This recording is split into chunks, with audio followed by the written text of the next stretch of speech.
Murodjon Ahmadaliyev O'zbekistonga qaytib kelyapti. Hozir chiroyli intervyular, chiroyli suhbatlar bo'ladi. Videoni tomosha qilib turinglar do'stlar. Ana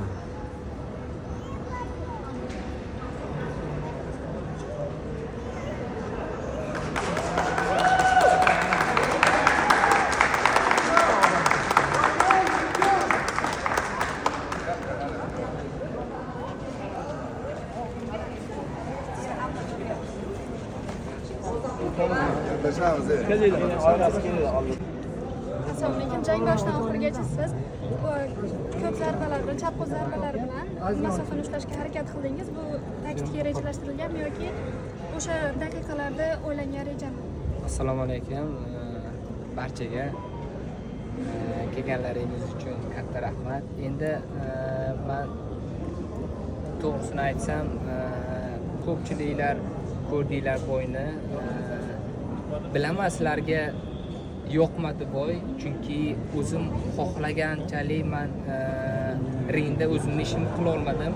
Chunki agar bilsalaring, mendan oldin bitta bola urishdi. Uni biz hisobga olganda 36 minut vaqtimiz bor edi. 3-4 raundda yiqilib qoldi. Shundan keyin bizga 15-20 minut vaqt berishdi. Demak, kamroq oldi.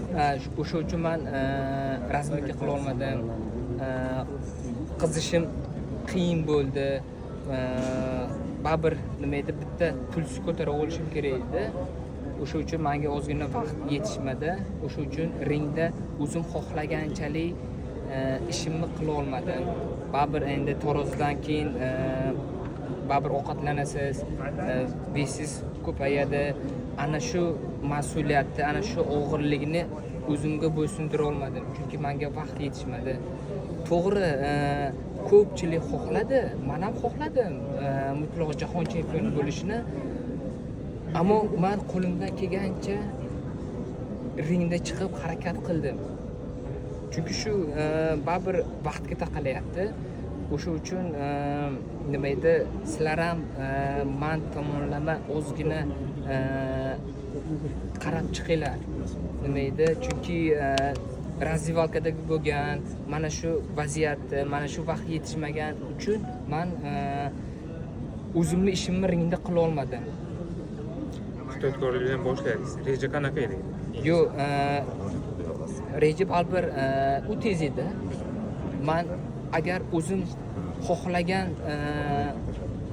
narsamni qila olmaganim uchun men hozir nima edi, baribir hamma narsa vaqtga taqalyapti-da.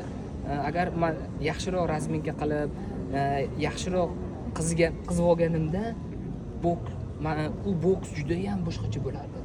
Chunki men bu mana shu oxirgi podgotovkam juda ham zo'r formada edim. Misol nima edi, bir ves tashlashda qiynalmadim. Misol mana tarozi payti ham ertalab zavtrga qilib taroziga bordim. Juda ham o'zimni yaxshi formada his qildim. Endi ko'pchiliklar aytishi mumkin, hayajon yoki nima edi, ko'pchilik O'zbekistondan bordi. Yo'q. Men juda ham yaxshi tayyorgarlik qildim. O'zimga ishondim.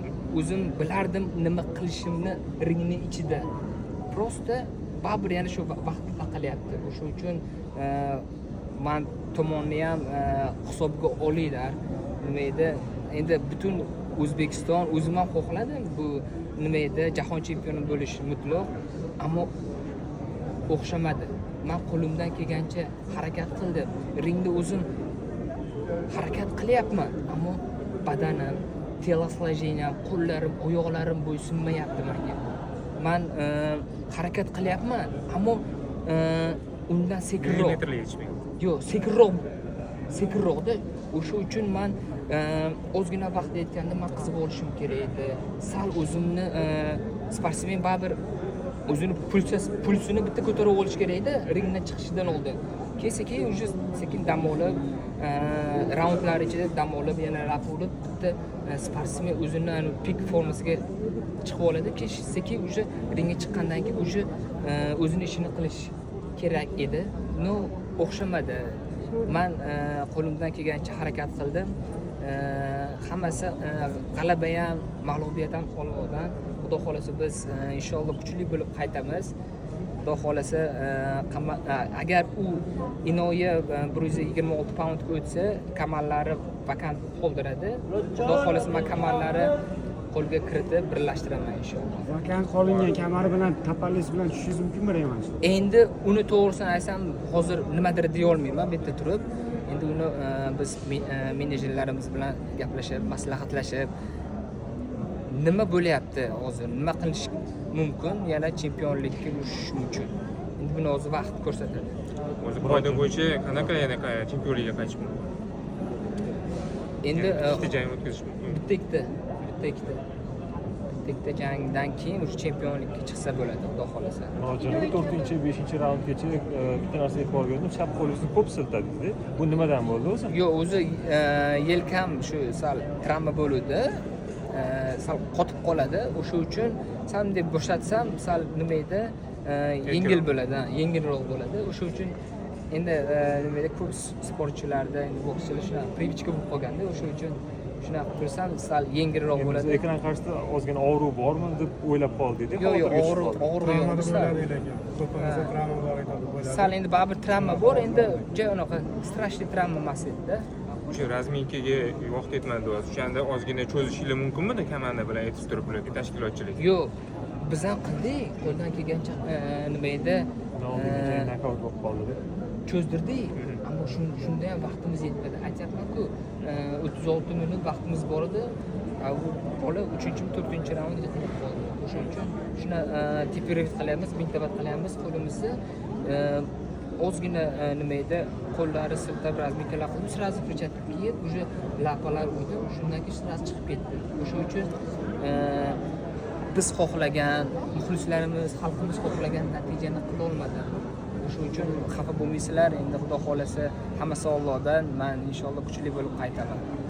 Inoya kabi pound for pound chempion bilan bir ringda turganingiz sizni keyingi janglaringizga qanday tajriba berdi?